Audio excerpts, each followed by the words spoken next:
Every night, Daniel made the exact same promise. He told himself that tomorrow he would finally start. Tomorrow he would stop wasting time and actually become the person he wanted to be.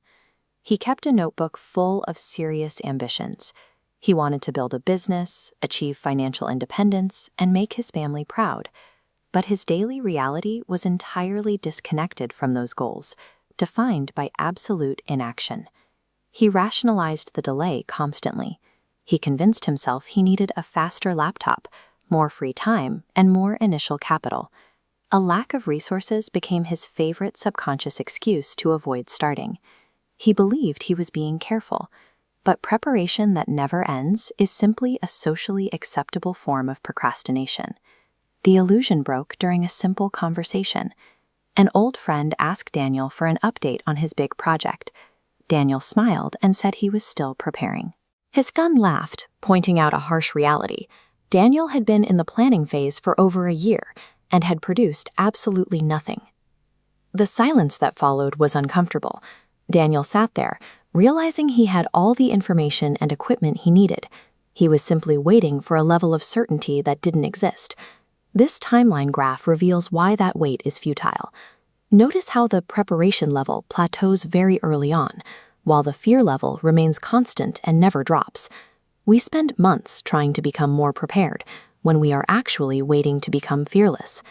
A few days later, sitting in a cafe, Daniel fell back into his routine of endlessly rewriting his project outline. An older man at the next table watched him write the same sentence over and over. The stranger interrupted him with a direct challenge.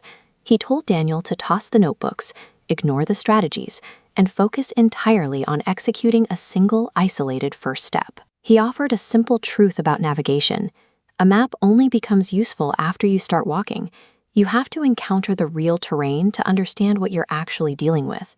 If you attempt to perfectly chart a journey while standing completely still, reaching the destination becomes an impossibility. That night, Daniel closed his research tabs. He opened a blank document, stopped reading about how to do the work, and actually attempted it himself. The immediate output was objectively terrible.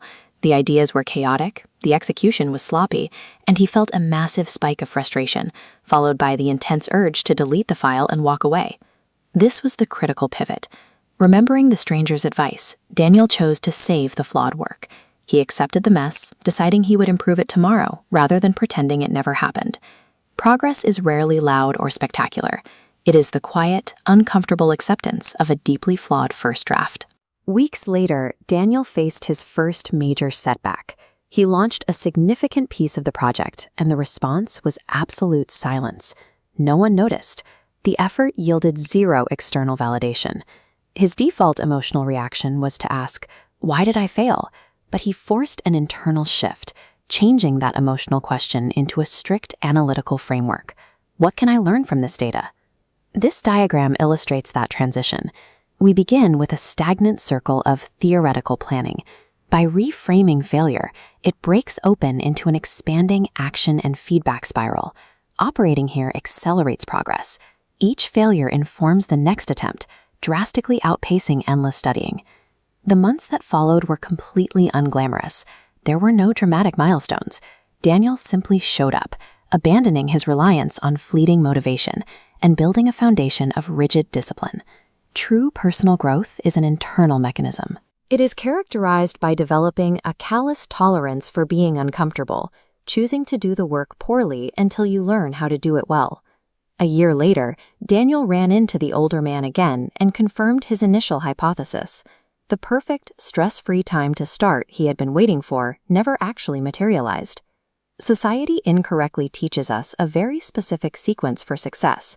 We are told we must build our confidence first, and then we take action. The reality is reversed. Confidence is an illusion until it is earned. It is strictly the delayed byproduct of surviving the actions you were previously terrified to take.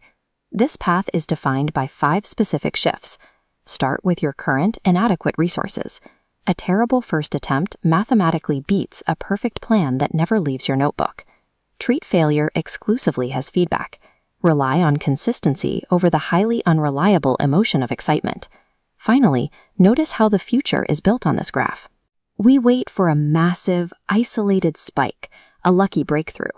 But over time, that single spike is dwarfed by the steady accumulation of hundreds of ordinary, boring days. Consistent daily actions build the future. You might be waiting for your fear to vanish before you move. Redefine your courage. Courage requires the fear to be present. It is simply the act of taking the very next step into the fog while you are still afraid. Stop waiting for the conditions in your life to align perfectly. The elusive, perfect moment to change your life is simply the exact second you finally decide to begin.